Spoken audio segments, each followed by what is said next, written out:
Olá, turma. Sejam bem-vindos a mais uma videoaula do curso Superior de Tecnologias em Processos Gerenciais, em especial da nossa disciplina de Gestão de Sistemas de Informação.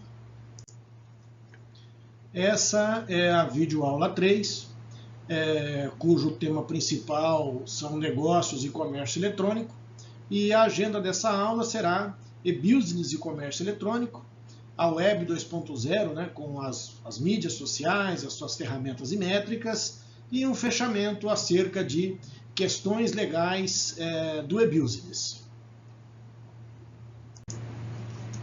Bem, hoje em dia é natural que as empresas evoluam da mesma forma que a sociedade está evoluindo.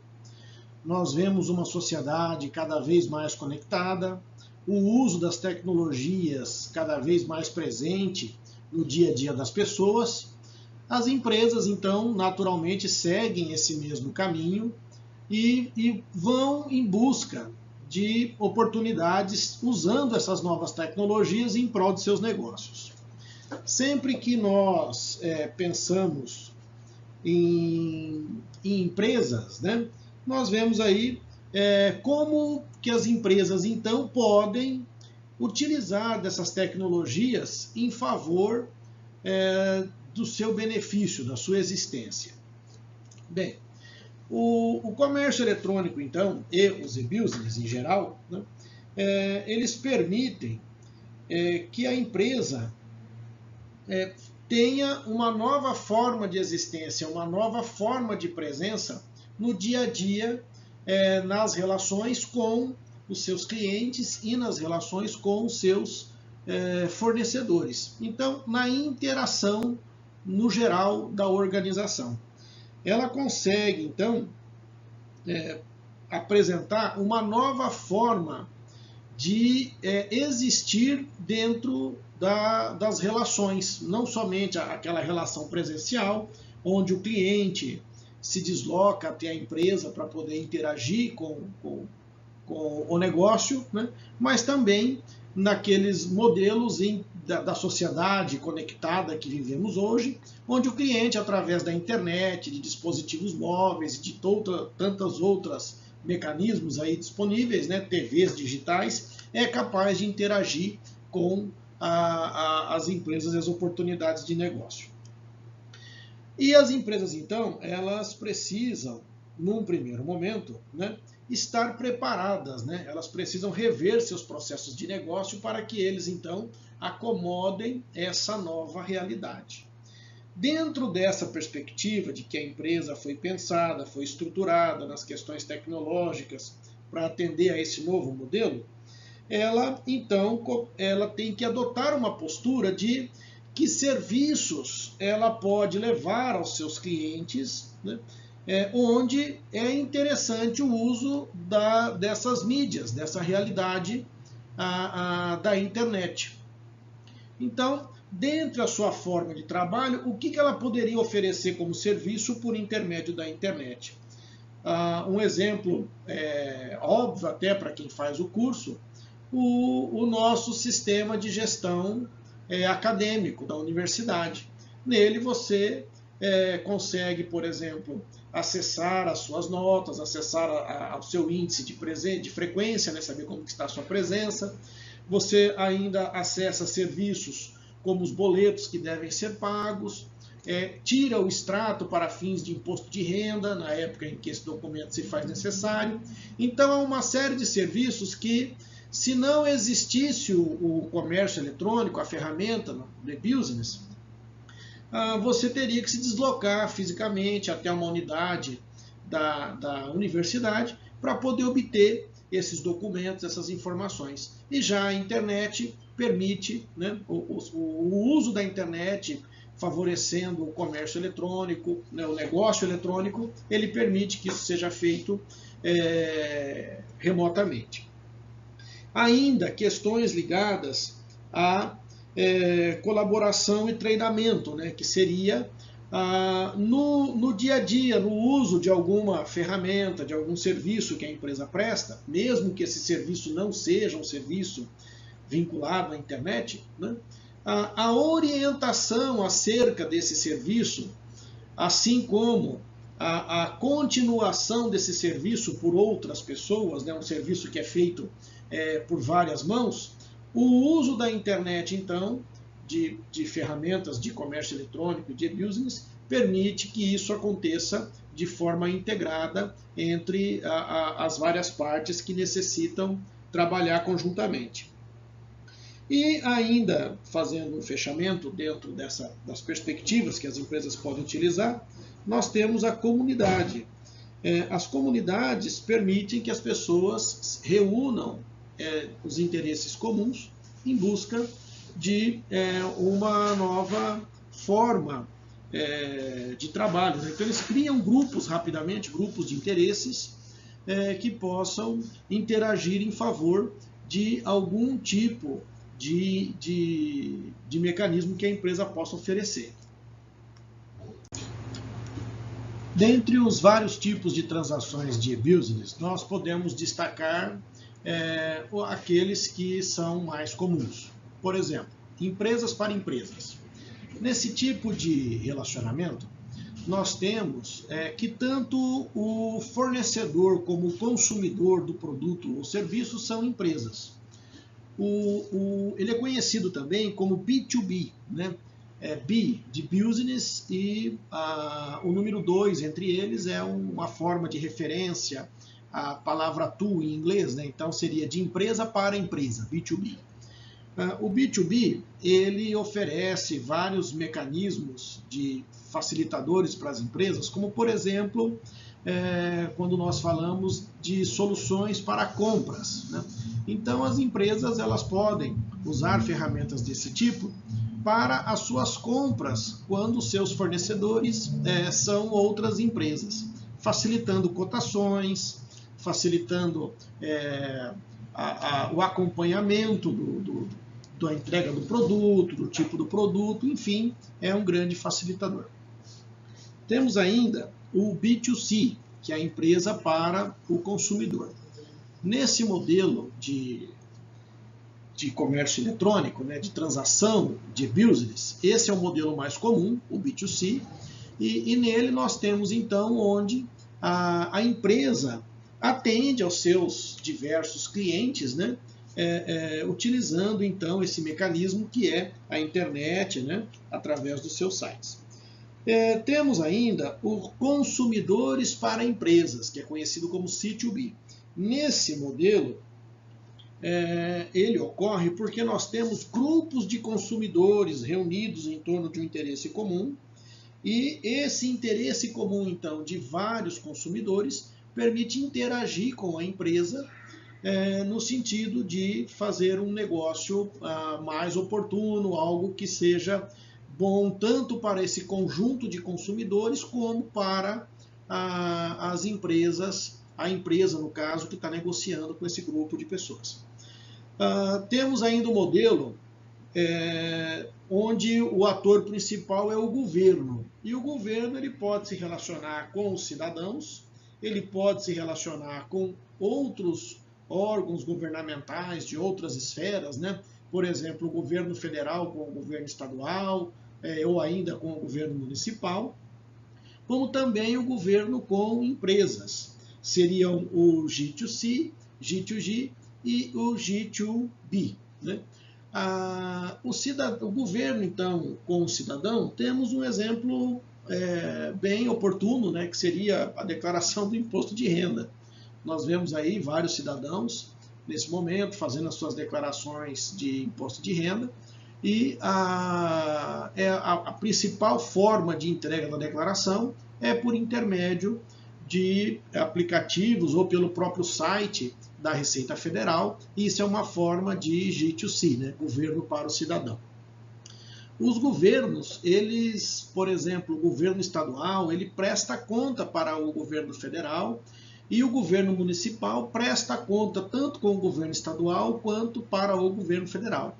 Essas relações entre os vários governos muitas vezes também são viabilizadas através de formulários, através de programas que utilizam a internet, sites, né, permitindo então que município, estado interajam com o governo federal, trocando informações, né, prestando contas, assim como o governo federal informando acerca de verbas que estão disponíveis, né, enfim, informações próprias para esse modelo de gestão. E temos ainda o governo para empresas.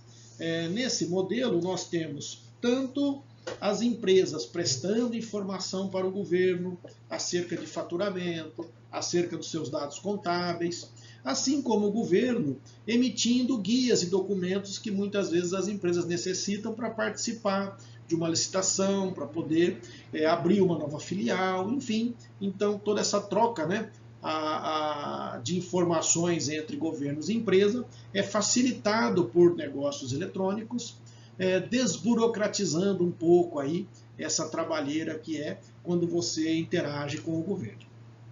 E fechando esse assunto, nós temos o comércio móvel, que é uma modalidade em crescimento, que nada mais é do que a utilização dos vários dispositivos móveis, como smartphones, tablets, né, no relacionamento com o cliente. Então as empresas começam a disponibilizar para os seus clientes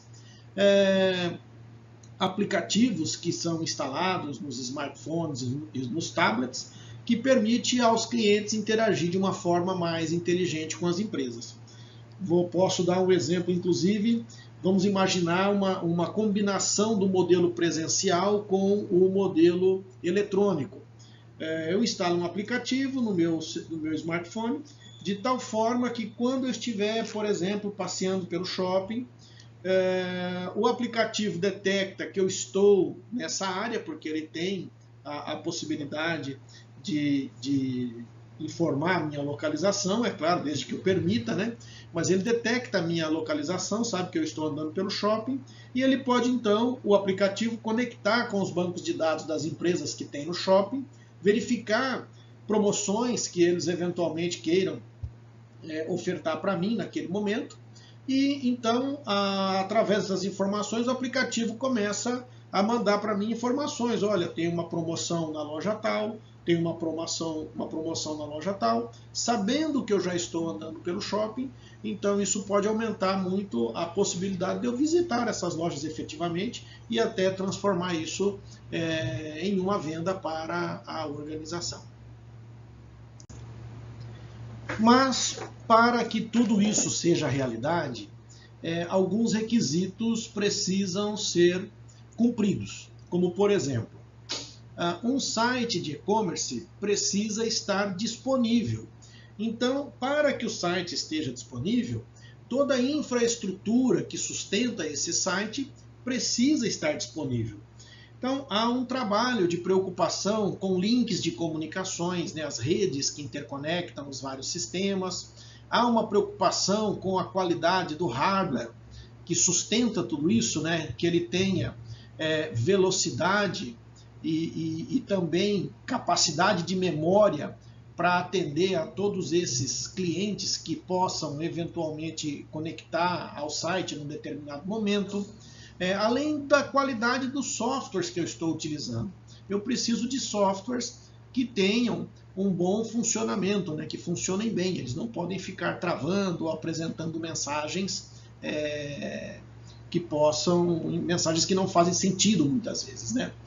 Então, nesse caso, eu preciso de respostas rápidas e precisas.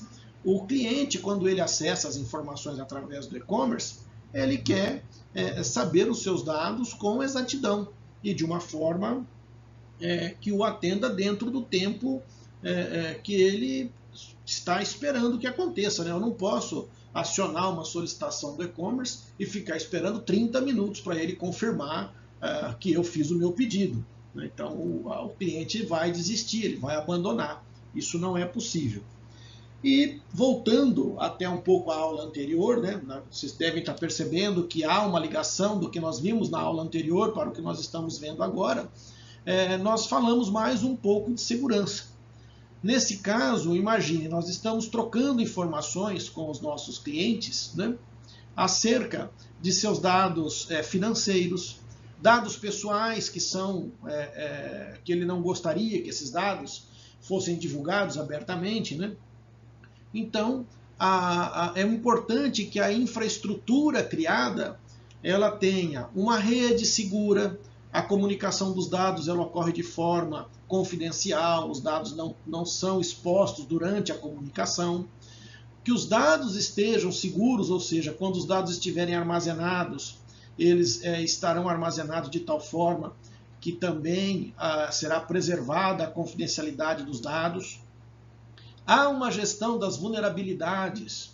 De tempos em tempos, alguém verifica se daqueles programas que nós usamos, aqueles vários softwares que nós utilizamos, se aqueles vários hardwares utilizados na infraestrutura, se algum deles apresenta alguma vulnerabilidade, surgiu algo que possa ser um indício de problema.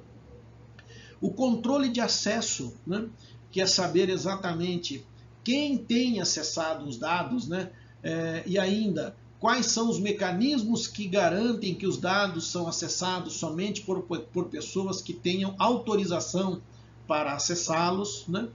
A auditoria de uso. A auditoria ela é importante porque de tempos em tempos eu verifico se tudo está acontecendo conforme foi combinado, conforme foi programado, né? Então, se de fato somente está acessando os dados daquelas pessoas que têm autorização para tal, se de fato os dados que estão armazenados estão confidenciais, foi usado algum mecanismo para garantir a confidencialidade, se de fato as minhas redes que permitem a comunicação entre os vários mecanismos, se de fato elas fazem essa comunicação de forma confidencial também. Então, essa auditoria ela é importante. E tudo isso acaba tendo como fechamento, vamos dizer assim, uma política de segurança da informação, né, que é pautada por normas internacionais, já falei um pouco sobre isso na aula anterior, em especial a família de normas 27000, né, então que a empresa possa criar a sua política de segurança da informação, tal qual determina, né, a norma internacional, a família de normas internacionais ISO 27000. No momento, nós temos à nossa disposição o que nós chamamos de Web 2.0. Bom, mas o que é Web 2.0, né? Ou o que era 1.0, né? Para eu poder falar que agora eu estou na 2.0. Então vamos lá. Na Web 2.0, nós usamos páginas dinâmicas, né? As páginas elas se adequam conforme o conteúdo, conforme o usuário, elas se adequam conforme o dispositivo que eu estou acessando. Enquanto que na Web 1.0 as páginas eram estáticas, eu não tinha essa possibilidade de ajustar o conteúdo, ajustar o tamanho. Então, essa seria uma primeira característica. Uma outra característica, já até mencionei quando falei a primeira, seria a possibilidade do uso, além de computadores, de eu usar em celulares, smart TVs, videogames, tablets, né? Uma série de dispositivos permitem que eu utilize os sites da internet, né? Enquanto que na 1.0 ela era exclusivamente disponibilizada através de computadores. Na Web 1.0, o usuário ele simplesmente visualizava o conteúdo. O conteúdo era ali disponibilizado para ele e ele entrava e visualizava aquele conteúdo. Já na 2.0, o usuário cria conteúdo e, além de criar conteúdo, ele também controla quem pode acessar esse conteúdo, quem pode verificar esse conteúdo. Então, nós chamamos essa parte de colaboração. Há muita colaboração na Web 2.0, enquanto que na Web 1.0 isso não era possível. Nós temos ainda a possibilidade da criação de comunidades de usuário. A Web 2.0, como ela permite que o usuário tenha esse controle sobre o conteúdo que ele criou, então ela permite também que você comece a criar comunidades de usuários que têm acesso a um mesmo conteúdo. Isso era impossível na Web 1.0. E fazendo um fechamento, né, na Web 1.0, a intenção de marketing daquele modelo de web seria basicamente informar o consumidor, influenciar o consumidor por meio das informações que eu estou disponibilizando para ele. Já na Web 2.0, o dispositivo de marketing, o mecanismo de marketing, ele permite que as organizações criem relacionamentos com os seus clientes, que afinal de contas é muito melhor, né? É algo muito mais saudável para a organização. Como então que a Web 2.0 torna isso real, né? Alguns exemplos aí de aplicações de Web 2.0. Bom, nós podemos considerar como Web 2.0 os blogs, né? Os blogs seriam essas áreas, né, onde os determinados usuários relatam sobre a sua área de conhecimento, né? Ou ainda empresas relatam sobre a sua área de conhecimento, e ela permite ali naquele espaço que outros usuários comentem aquilo que foi postado, permitindo, por exemplo, uma discussão, uma interação sobre o conteúdo que o dono do blog posta e os vários usuários que acessam esse blog e vão vendo dia a dia ali o que está sendo comentado. Então é uma ferramenta bastante interessante e ela traz sempre dados atuais, porque o pesquisador, o profissional, aquele que mantém o blog, ele está sempre postando dados atuais, dados em tempo real. Muitas vezes o fato está acontecendo e o responsável pelo blog está postando aquilo naquele momento. Então, a divulgação da informação ela é muito rápida, né? Permitindo aos usuários interagir com essa informação também de uma forma muito mais rápida. Na sequência, nós temos uma outra aplicação, que seriam os wikis, né? Já o wiki seria uma forma de compartilhamento do conhecimento, vamos dizer assim. As bases de wikis permitem que as pessoas compartilhem ali o conhecimento que elas têm acerca de determinado assunto. Então, eu formo enciclopédias de conhecimentos acerca de um determinado tema.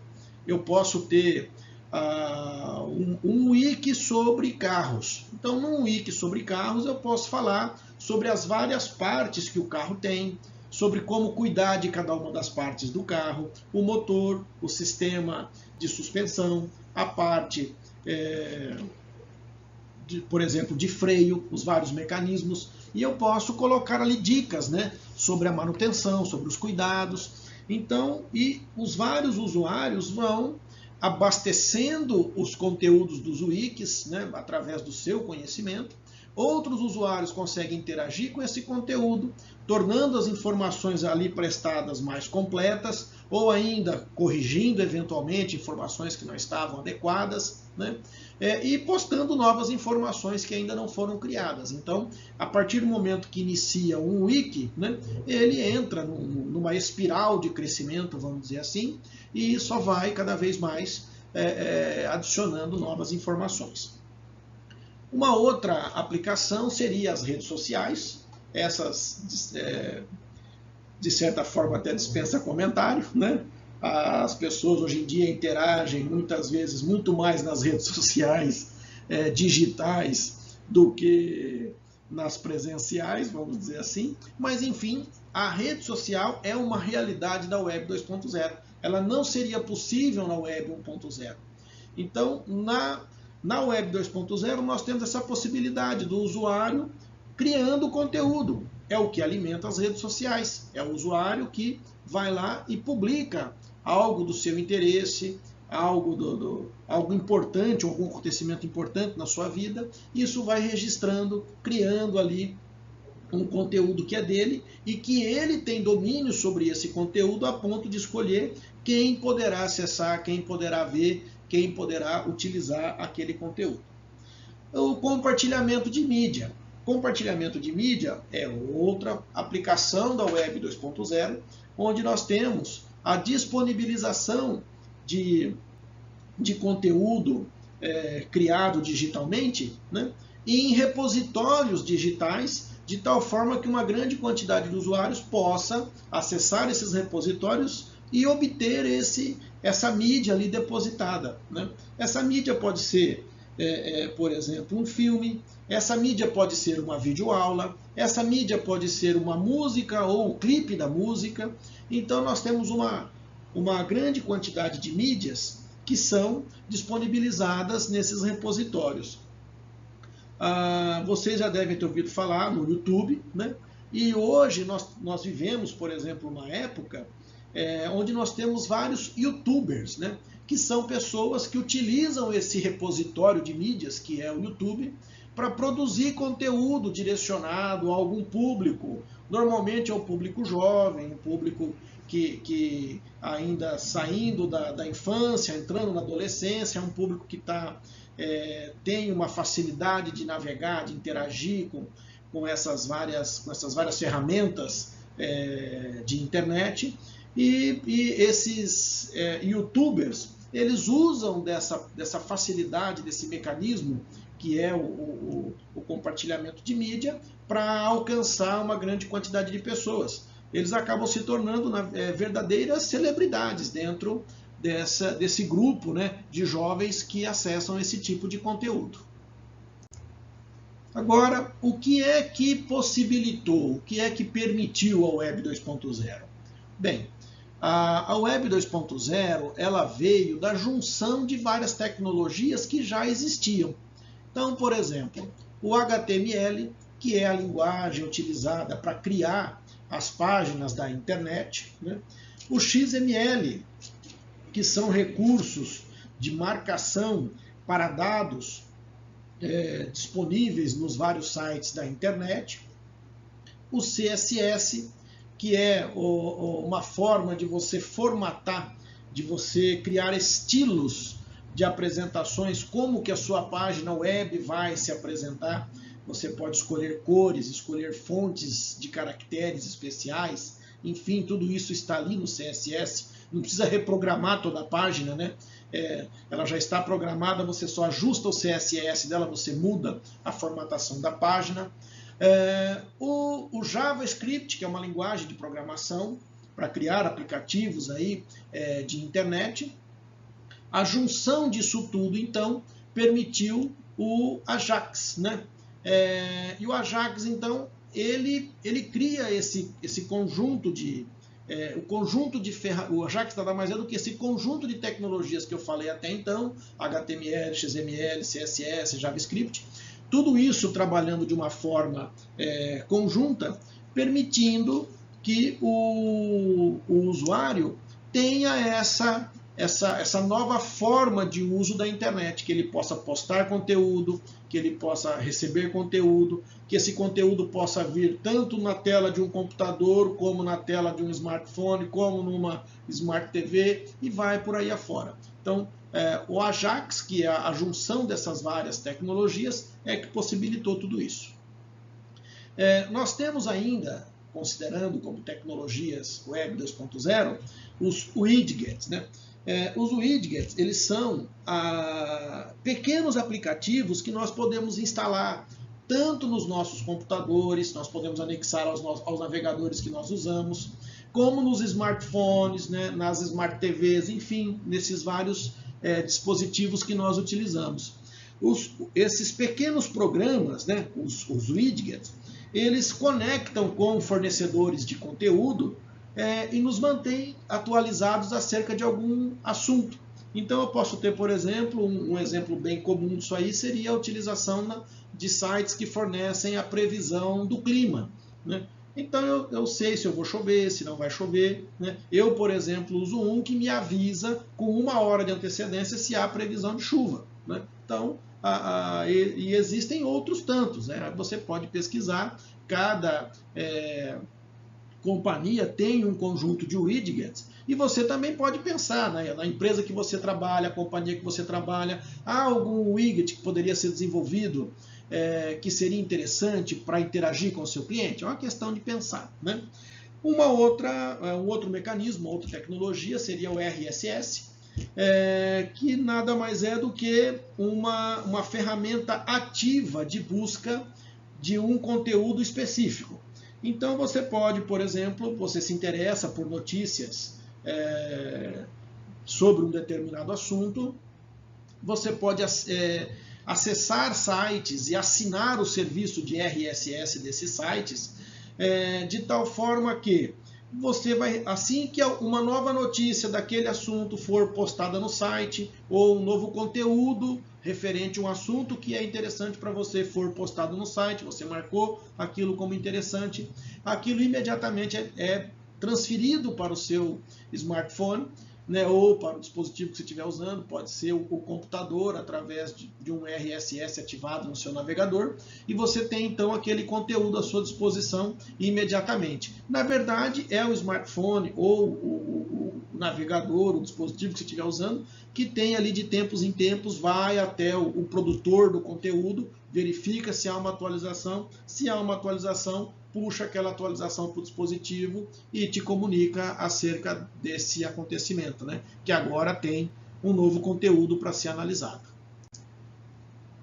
Como nós podemos observar, então, a Web 2.0 ela tem uma série de mecanismos, uma série de ferramentas especialmente úteis para serem utilizados no ambiente organizacional. Então, alguns exemplos, né? Redes de recrutamento, LinkedIn. LinkedIn, hoje em dia, é utilizado por muitas organizações para buscar novos profissionais, profissionais competentes. A importância do currículo, da história, do que você tem lá no LinkedIn, isso, por exemplo, isso pode ser a sua carta de apresentação para uma nova empresa, para uma nova oportunidade de trabalho, né? E, por outro lado, a empresa tem no LinkedIn uma fonte relativamente abastada, né, de profissionais que disponibilizam ali a sua mão de obra e apresentam as suas qualidades técnicas, as suas competências, né, para que eles possam ser contratados aí por empresas ou ainda, mesmo que estejam colocados, receber propostas de trabalho. Nós podemos ainda utilizar a Web 2.0 fazendo promoção, marketing, até vendas de produtos que nós trabalhamos, interagindo, por exemplo, nas redes sociais, Facebook, né, ou ainda outras redes, né? Então, essas redes, elas oferecem, elas já têm ali todo um público, o público ali presente já registrou o conteúdo de tal forma que é possível ter uma percepção dos gostos, né, das tendências das pessoas que ali estão, né, das várias pessoas que estão registradas nas redes sociais.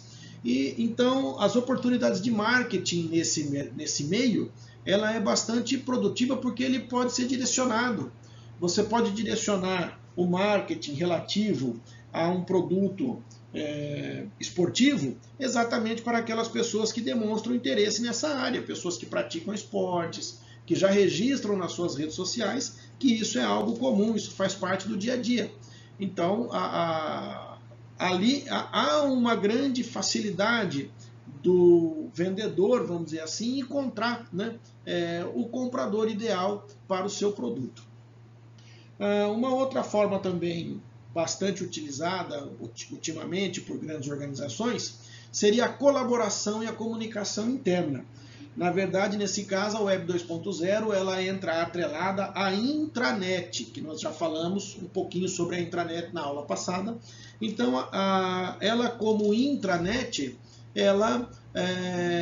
os recursos da Web 2.0, eles aumentam e facilitam ainda mais a possibilidade de criação de conteúdo pelos vários colaboradores da organização e divulgação desse conteúdo para outros colaboradores da organização, aumentando cada vez mais a divulgação, né, a exposição do conhecimento adquirido dentro da organização.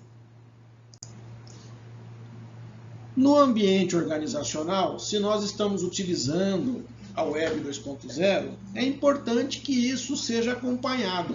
Nós não podemos começar a utilizar mecanismos sem nos preocuparmos em como acompanhar o que está acontecendo através daquele recurso. Então, se eu estou utilizando a Web 2.0, é importante que eu tenha mecanismos que me permitem avaliar como que está evoluindo essa utilização. E como que eu meço isso, né? Ou como serão as métricas utilizadas? Então, por exemplo, nós podemos medir pelas atividades, né? Verificando o número de visualizações de uma página, a quantidade de postagens de um determinado cliente, os comentários que ele faz, o tempo que ele passa navegando no site. Então, tudo isso são mecanismos de medições, de métricas, né, das atividades dos meus vários usuários. Temos ainda, né, só que nesse caso eu não estou olhando usuários individuais, eu estou olhando usuários no geral. Podemos ter ainda pesquisas de satisfação, né, envolvendo, por exemplo, a qualidade, a velocidade da resolução de problemas, né? Como que eu tenho atendido o meu cliente, ele está satisfeito ou não? Às vezes o que eu acho que eu estou fazendo um trabalho, eu atendi o meu cliente, eu demorei só um dia para resolver o problema dele, de repente o que um dia para mim é pouco, né, foi rápido, para o meu cliente é muito, ele achou que deveria ter sido resolvido em 1 hora ou em alguns minutos.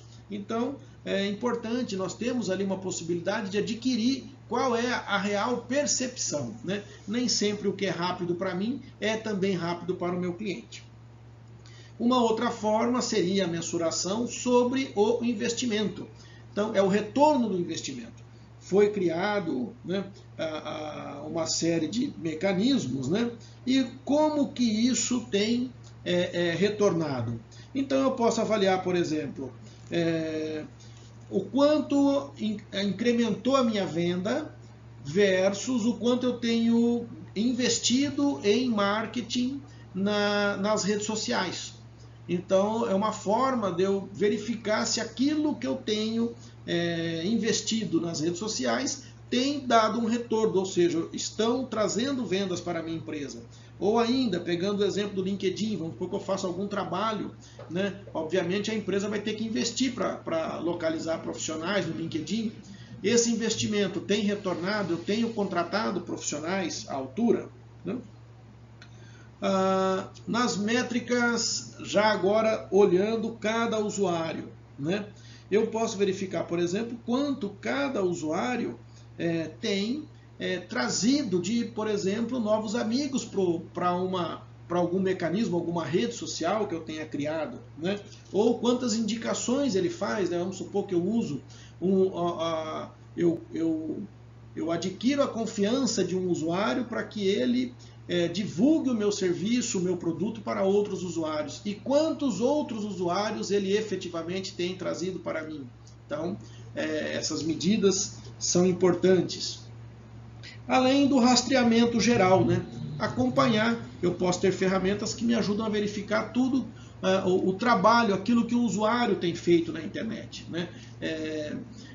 Que tipo de site que ele prefere mais, para que ele usa mais a internet. Enfim, são uma série de medidas que podem ser desenvolvidas, né?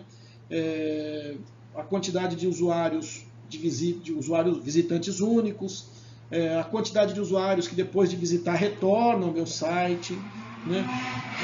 Eu posso, por exemplo, no caso de widgets, quantos usuários instalaram os meus aplicativos, o widget, né, o desenvolvido, quantos estão nesse momento ativo. Enfim, é importante que essa métrica seja trabalhada, seja desenvolvida, para que eu possa ter uma percepção real do que está, do uso da Web 2.0. Tem surtido efeito ou não tem surtido efeito dentro da minha organização. Caminhando já para o final da nossa web aula, nós temos uma questão importante a ser verificada, né? É a questão da ética e da legalidade em e-business. Bom, primeiro, como o usuário ele irá postar conteúdo e controlar esse conteúdo, é importante que eu torne claro, eu como empresa, torne claro para esse usuário como que eu vou tratar esse conteúdo que ele está postando, que ele está criando, né, através da Web 2.0. Então essa seria a política de privacidade. Nessa política eu torno claro para o meu cliente, né, para o usuário do meu serviço, o que eu vou fazer com os dados dele. Que dados do meu cliente eu vou utilizar para fazer análises, eu mesmo.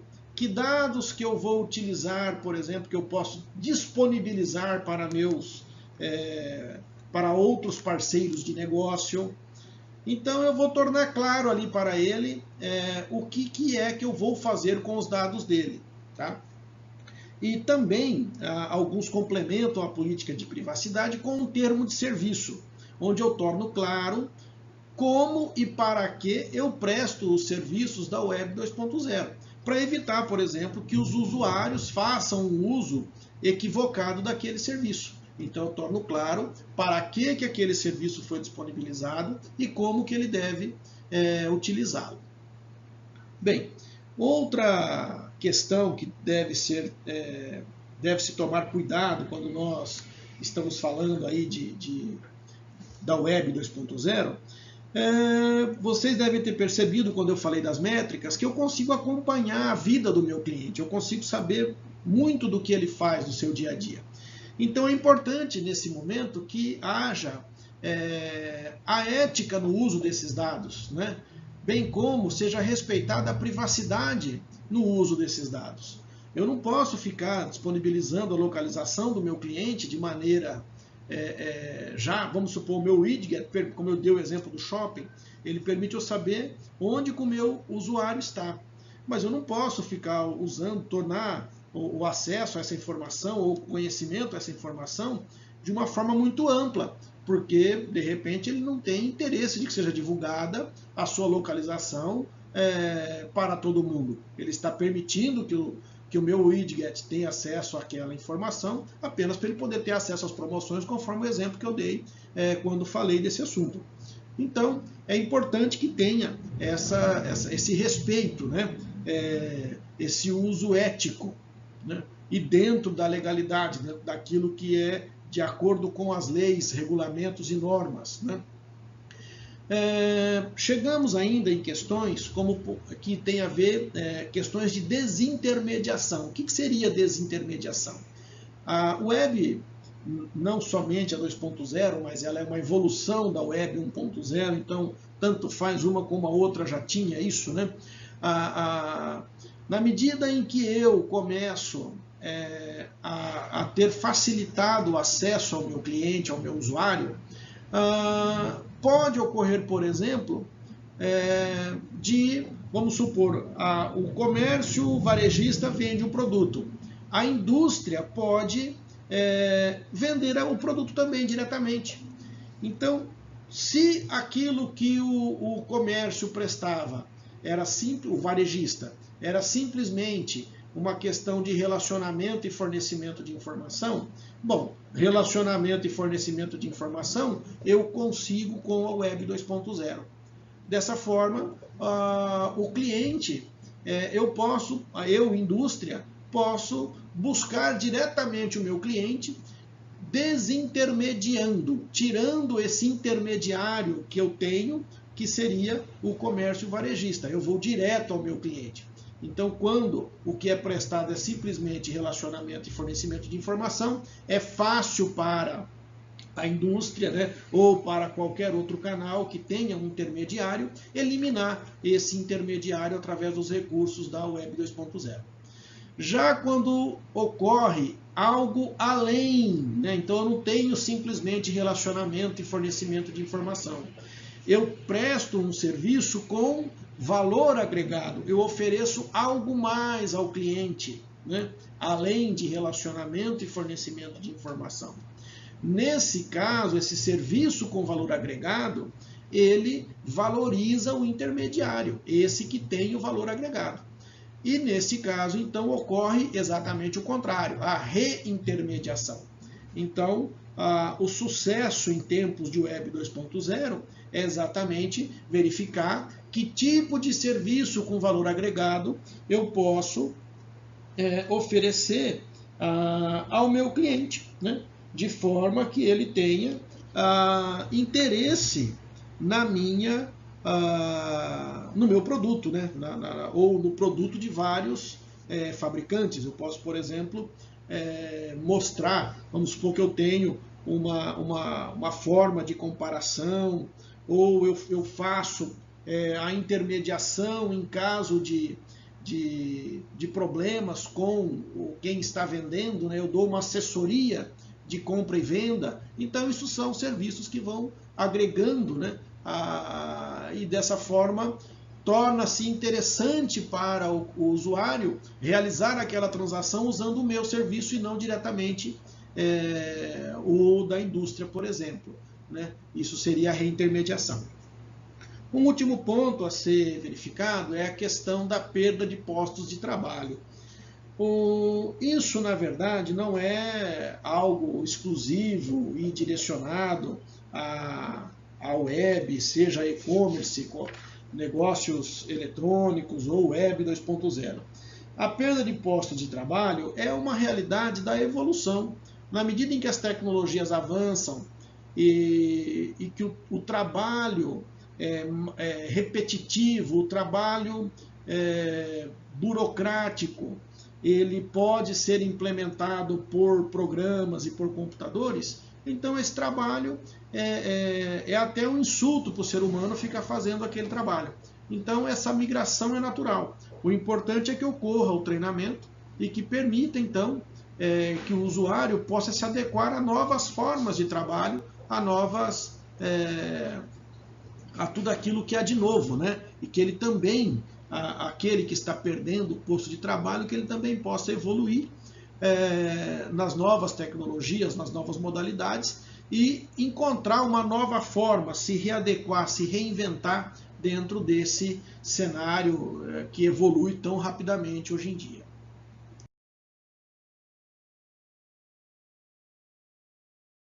E eu sou o professor Elton, mais uma vez, muito obrigado, né, por assistir, por acompanhar mais essa videoaula.